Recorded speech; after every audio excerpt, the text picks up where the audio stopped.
Thank you Abraham, मुझे hot seat पे बुलाने के लिए। मैं थोड़ा सा अपनी लाइफ के हिस्ट्री के बारे में बताती हूँ ताकि आपको पता चल पाए कि मैं कहाँ स्टैंड कर रही हूँ। मुझे पता है कि आप मना करती हैं अपनी लाइफ की बीती हुई चीज़ें डिस्कस करने के लिए, बट जब तक मैं वो बताऊंगी नहीं शायद आपको समझ नहीं आएगा।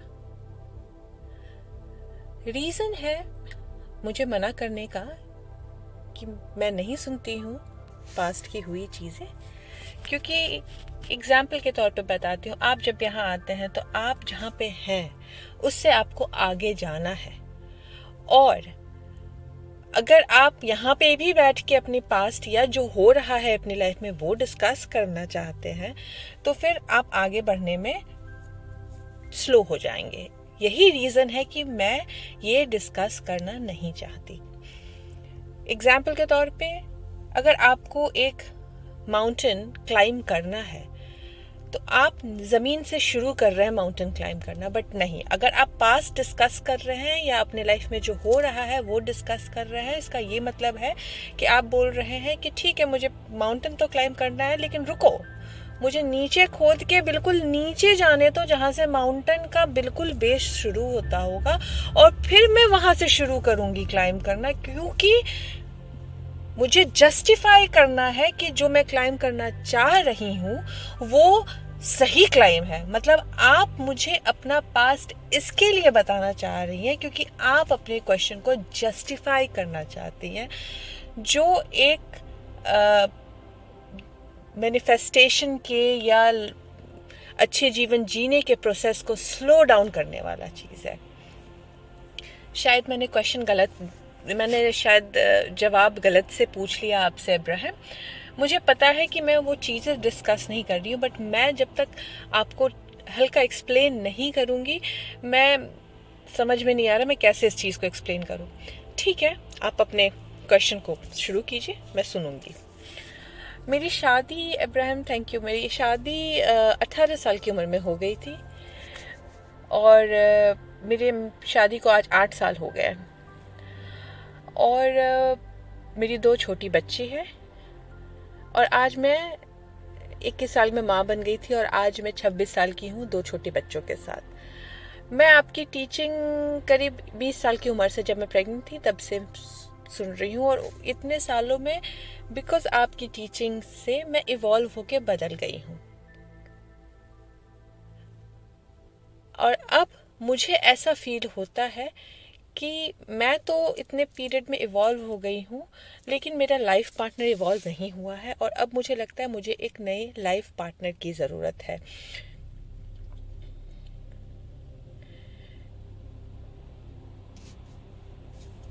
अब बताइए मैं क्या करूँ? तुम लाइफ पार्टनर बदलना चाहती हो, बट सिर्फ इसके लिए क्योंकि तुम इवॉल्व हो गई हो और वो इवॉल्व नहीं हुआ है? नहीं इब्राहिम, जैसे मैं आपकी टीचिंग के कारण बहुत पॉजिटिव हो गई हूँ, बट मेरा लाइफ पार्टनर जो है वो बहुत नेगेटिव है, पूरे टाइम नेगेटिव बात करता है। मैं उसको पॉजिटिव कैसे करूँगी? और मैं जो भी अपनी लाइफ में मैनिफेस्ट करना चाह रही हूँ उसकी नेगेटिविटी के कारण शायद हिंडर हो रही है, और मुझे लगता है कि मैं उतना अच्छा अपनी लाइफ में नहीं कर पा रही हूँ उसके कारण। बट जब मैं ये जब एक्शन लेने की बारी आती है, स्पेशली मेरी 2 बच्चियाँ हैं, इसके कारण मुझे फियर फील होता है। तो मुझे आपसे पूछना है कि क्या मैं ये एक्शन लूँ? अगर तुम्हें किसी भी चीज़ को करने से पहले फियर फील होता है तो वो एक्शन नहीं लेना चाहिए। अगर फियर तुम्हारा इंडिकेशन है कि तुम मेंटली रेडी या वाइब्रेशनली रेडी नहीं हो उतना बड़ा जंप लेने के लिए, तो आप कहना चाह रही हैं इब्राहिम कि अभी टाइम नहीं हुआ है, अभी टाइम। मैं ये कहना चाह रही हूँ कि वाइब्रेशन अभी तुम्हारा उस लेवल पे नहीं हुआ है कि तुम जंप ले सको। जब आप कुछ भी करने जाते हैं, अगर आपको वो करने से पहले डर लगता है, अगर वो करने से पहले नेगेटिव इमोशन आता है, तो अभी आप रुकिए और अपने वाइब्रेशन को क्लैरिफाई कीजिए, कैलिब्रेट कीजिए उस लेवल पे आने के लिए, और तब एक्शन लीजिए। क्योंकि एक्शन फन वाला होना चाहिए, ये नहीं कि फियर हो रहा है आपको वो करने से। और जहाँ तक बात रही नेगेटिव बोलने की या नेगेटिव होने की पार्टनर की, इट्स नॉट योर जॉब। अपने ऊपर कंसंट्रेट करो, क्योंकि आप जब ये बोल रहे हो कि मैं तो बहुत पॉजिटिव हूँ मगर मेरा पार्टनर बहुत नेगेटिव बातें कर रहा है, इसका ये मतलब है कि आप भी नेगेटिव एंड ऑफ स्टिक पे हो। आपको कुछ भी नहीं देखना है कि दूसरा क्या कर रहा है। अगर वो नेगेटिव बातें करता है और आप पॉजिटिव बातें करती हैं, तो आपको पॉजिटिव ही करना है, उसके नेगेटिव बातों पे ध्यान नहीं देना है। और देखिएगा हल्के से क्रैक में आप उसको अपलिफ्ट कर दोगे जब आपका मूड अच्छा होगा। क्योंकि मैं कोई भी डिसीजन लेने से पहले ये इसके लिए बोलती हूँ कि इमोशन को समझो, क्योंकि इमोशन, अगर आप फियर फील कर रहे हो और अभी आप जंप लोगे तो उतना नेचुरल वे ऑफ ट्रांजिशन नहीं होगा, आपको पर थोड़े से कॉन्ट्रास्ट आने लगेंगे। लेकिन आप जब डिसीजन तब लेते हो जब आप बहुत हैप्पी हो, बहुत अच्छा फील कर रहे हो, और उस वक्त अगर आपको ये डिसाइड करने का मन कर रहा है कि नहीं, मैं दूसरा लाइफ पार्टनर चाहती हूँ और मैं अभी अपना लाइफ पार्टनर के लिए दूसरे की तरफ जाना चाहती हूँ क्योंकि ये मुझे सर्व नहीं कर रहा है, और उस वक्त आपको और कोई भी दूसरा इमोशन नहीं आता है सिवाय हैप्पीनेस के, तो ये सही टाइम है जंप लेने का।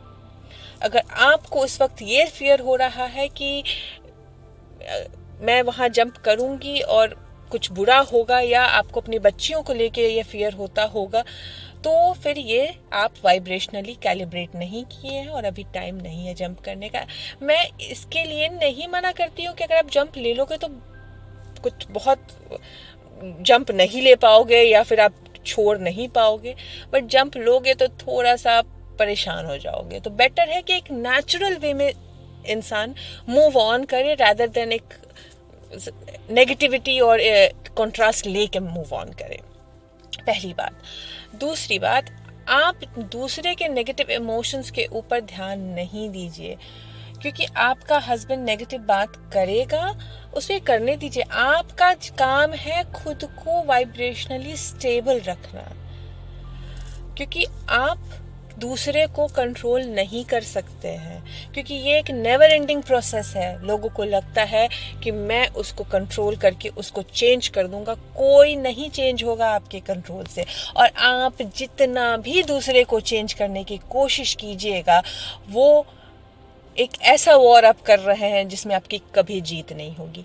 इंस्टेड ऑफ दूसरों को चेंज करने के, दूसरों को अपलिफ्ट कीजिए by changing yourself, by uplifting yourself. वो इन्फेक्शियस होता है। जब आप पूरे टाइम पॉजिटिव बातें कीजिएगा, जब आप पूरे टाइम हैप्पी रहिएगा, जब आप पूरे टाइम कैलिब्रेटेड रहिएगा गुड वाइब्रेशन से, तो ये एक ऐसा इन्फेक्शन है कि वो बगल में आपके लाइफ पार्टनर, आपके आसपास के लोगों को अपलिफ्ट करेगा ही करेगा। वो आपके लाइफ पार्टनर को कहीं ना कहीं, भले वो एक्सप्रेसिव नहीं होगा, वो आपको जतलाएगा नहीं, बट फिर भी वो कहीं ना कहीं अपलिफ्ट करेगा ही करेगा। इसके लिए पहले अपने इमोशन पे ध्यान दीजिए। इब्राहिम, मुझे एक और क्वेश्चन है। मुझे रीज़न है फियर का कि मैं पिछले 8 साल से एक स्टे एट होम मॉम थी। मेरे कमाई का जरिया मेरे हस्बैंड की कमाई है। अब उनके नेगेटिव बातों के कारण क्या हो रहा है कि वो भी फाइनेंशियली स्ट्रगल कर रहे हैं, मैं भी फाइनेंशियली स्ट्रगल कर रही हूँ क्योंकि वो स्ट्रगल कर रहे हैं। तो मैं परेशान होके मूव ऑन करना चाहती हूँ, क्योंकि मुझे पता है कि जब मैं अलग हो जाऊँगी तो शायद मैं पॉजिटिव इमोशंस ला के और मैं पैसे ईजिली मैनिफेस्ट कर सकूँगी, रादर देन उनके साथ रह के पूरे टाइम नेगेटिव बातें करने और सुनने से। आपको सबसे पहले एक चीज़ का क्लैरिफाई करना है।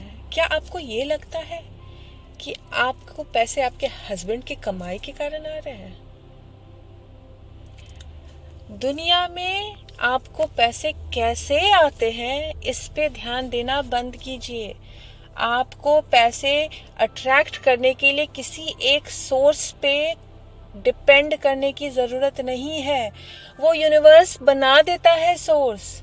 आपको सिर्फ डिमांड करनी है कि मुझे पैसे चाहिए, और अपने आप को वाइब्रेशनली कैलिब्रेट करना है उस इमोशन के साथ कि इतने पैसे होने पे मैं कैसा फील करूँगी। अगर आज आपके बैंक अकाउंट में 10,000 रुपये हैं तो आप कैसा फील कीजिएगा। हो सकता है ये 10,000 कुछ के लिए बहुत कम हो, तो उनके हिसाब से जो वो कंफर्टेबल अमाउंट है, चाहे वो 10,000 रुपये हो या $10,000 हो या 1,00,000 रुपए हो या $1,00,000 हो, वो पैसे आपको कैसी फीलिंग देके आएंगे अगर वो आपके बैंक अकाउंट में है। वो फीलिंग आपको बरकरार रखनी है, इर्रिस्पेक्टिव कि वो कहाँ से किस सोर्स से आ रहे हैं। वो आपका हस्बैंड के काम चले या ना चले, आपको इन चीज़ों पे ध्यान नहीं देना है कि उनके नेगेटिव बातों के कारण उसके जॉब में स्ट्रगल है और वो पैसे नहीं लाके आपको पूरा कर पा रहा है। ये बहुत ही फ्लॉड प्रेमिस है, इससे बाहर निकलिए। क्योंकि जो पैसे हैं वो किसी भी एक सोर्स से नहीं आते हैं। इस दुनिया में पैसा कोई मून से लेके नहीं आया है ट्रक भर के, इसी दुनिया में आया है पैसा, इसी दुनिया से बना है, तो इसी दुनिया में आपको भी मिलेगा। यहाँ के जितने रिसोर्सेज हैं इसी दुनिया में आए हैं, किसी दूसरे प्लैनेट से हमने मंगवाया नहीं है कुरियर से। तो इसी दुनिया में जब कोई रह के 50 करोड़ 100 करोड़ रुपए मैनिफेस्ट कर सकता है और इजीली रह सकता है, तो आप भी रह सकते हैं। जस्ट आप किसी एक इन चीज को अपनी सोर्स ऑफ इनकम ना समझे और दूसरे के इमोशन के ऊपर ध्यान ना दे कि वो क्या, उसकी थॉट प्रोसेस क्या है। वो आपका कंसर्न नहीं है, वो आपका डिपार्टमेंट नहीं है। आपको किसी दूसरे को चेंज नहीं करना है, आपको खुद पे काम करना है। और ऐसा इन्फेक्शन है कि लगना ही लगना है, ये गारंटीड है। आप जब खुद को चेंज कीजिएगा, आप जब खुद के अच्छे मूड में रहिएगा, जब आप खुद के पॉजिटिव बातों पे ध्यान दीजिएगा और लोगों के तरफ जब आप देखिएगा तो सिर्फ उनकी पॉजिटिव चीज़ों को ही नज़र में रखिएगा, नेगेटिव चीज़ों को नज़रअंदाज कीजिएगा। सिर्फ 17 सेकंड्स लगते हैं अपने इमोशन को चेंज करने के लिए। आपने किसी का कुछ नेगेटिव देखा, 17 सेकंड्स है आपके पास, आप उसके पॉजिटिव तरफ मूव कर जाइए। आप उसकी किसी भी पॉजिटिव चीज़ को सोच लीजिए, अरे इसके बाल कितने अच्छे लग रहे हैं, और आपका थॉट प्रोसेस चेंज हो जाता है। और 17 सेकंड का ये जो स्विच है ये बहुत ही इंपॉर्टेंट है, क्योंकि इंसान जब किसी अनवांटेड चीज को देखता है तो लाजमी है उसको नेगेटिव फीलिंग आनी। लेकिन अगर 17 सेकंड में वो स्विच कर जाता है जो उसको चाहिए, तो कॉन्ट्रास्ट नहीं आता है। इसके लिए अपने पार्टनर के ऊपर अभी तुम ये सब बंद करो सोचना, अभी स्विच करने का मत सोचो, क्योंकि तुम्हें अभी भी फियर है। जब वो फन लगे, जब वो मज़ेदार लगे मूव ऑन करना, जब दूसरे लाइफ पार्टनर की इच्छा हो और लगे कि नहीं अब मैं रेडी हूँ मूव ऑन करने के लिए, तब मूव ऑन करना। लेकिन उससे पहले तो तुम्हें अपने वाइब्रेशन और अभी कैलिब्रेशन पे काम करना है। पैसे को लेके जो तुम्हारी सोच है उसको बदलना है, क्योंकि तुम्हें लगता है कि कोई दूसरा तुम्हें प्रोवाइड करता, जबकि तुम खुद ही एक बड़ी मैनिफेस्टर हो। तुम पैसा अट्रैक्ट करोगी, तुम बस डिमांड तो करो, वो यूनिवर्स प्रोवाइड करता है, कैसे होगा।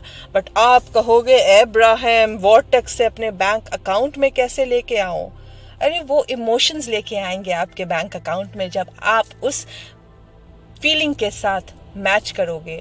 बट अब्राहम वो रिलेशनशिप जो वॉर्टेक्स में है वो मेरे लाइफ में कैसे आएगा? आप फील करो ना, एक नया पार्टनर की फीलिंग क्या होती है। आप फील करो कि अगर कोई आपकी लाइफ में आएगा तो कैसी फील होगी आपको, और उस चीज़ के इमोशन को बरकरार रखो। और आप देखना, जो चीज़ आपको सर्व नहीं कर रही है और आप अपना इमोशन बनाए हुए हो अच्छी चीज़ों से, वो अपने आप अपना रास्ता बदल लेगी, अपने आप एक नेचुरल पार्टिंग होगा rather देन एक आर्टिफिशियल ज़बरदस्ती का तोड़ा हुआ relationship. Okay, thank you Abraham.